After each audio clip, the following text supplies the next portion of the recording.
Carmen. Well, few people have been unaffected by the curveball thrown at us during 2020.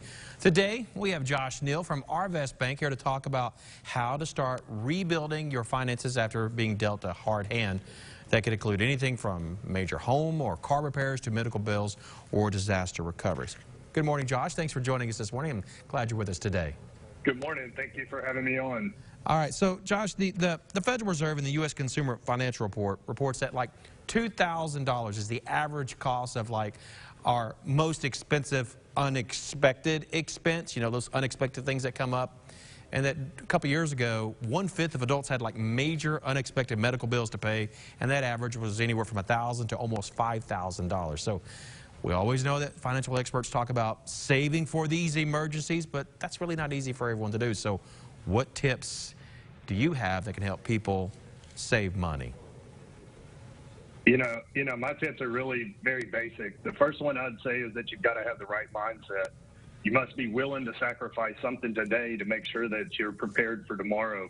Majority of Americans live paycheck to paycheck, so this first step is really critical. If times are good for you right now, try to commit to saving extra. If times are lean or you're trying to rebuild your finances, budget for whatever you can set aside. But in order to be successful, you must have a well-written budget. You've got to have that on paper, got to be honest, and it's got to be your guide for making all money-making decisions. Lastly, you've got to be disciplined. Once you have that budget in place, you have to let it guide you with all your money-making decisions. Pretty good advice there. It's almost like having like, this is my law, and I've got to follow my law. My plan, stick to it, right? That's right. All right, so what other advice can people do?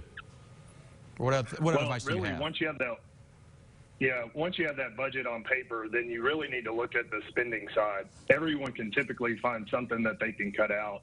You know, that might mean that you make your coffee at home rather than stop through a drive-through, or buying less expensive versions of your favorite brands, or shopping the sales at the end of the year to get those brands, or, you know, even laundering your clothes at home instead of taking them to the laundromat. Most people can find a lot of savings if they just look at their entertainment and dining out budget. And so just remember, those cutbacks are not permanent, but diverting some of that money now will help you prepare for an emergency.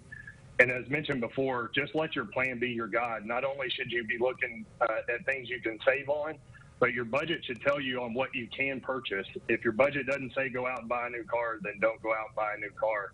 It might also tell you that you need to trade in the car that you have and get one that's a little bit more fuel efficient and with a lower payment. Good advice there. What if someone's already doing all these things? You know, like, okay, I'm still struggling to save even a dime. What would you tell them? Well, I would tell you that, you know, your budget is really a two-sided equation. On one side, it's your income. On the other side, it's your expenses. If you've done everything you can on the expense side, you cut back on everything you can do spending-wise, that's the time that you really want to look at what can you do to make additional money. I would first start with your current employer. Can you potentially get a pay raise? Can you take on additional responsibilities or get additional training that will really help you be able to make a little bit of extra money? If you're in a sales role or making tips, can you change your work ethic? Can you change the customer service that you're giving to the customers that you're serving and potentially increase your income there as well? My advice when it comes to, and it may be that you also take on like a part-time job. A lot of the jobs in this economy right now are where you can work in a remote nature or after hours. And so that might be another thing as well. My advice when it comes to work is be the hardest worker in the room. And if you're the hardest worker in the room, at some point you're going to be seen and valued, and you'll see that income go up because of that. All right. Really good advice all around here, Josh, this morning. Is there any tools, though, before we go, are there any tools that Arvest has that can really help people rebuild their finances if they've been really hurt here over the last year and a half? Yeah, I mean, I can see behind you, helping people is what we do. And so the first thing I would tell you is the Education Center on Arvest.com is a great place. We've got budgeting and savings tools there. We've got links to calculators that'll help you plan your expenses, whether it's saving for an emergency, planning for a Christmas, or planning for a vacation.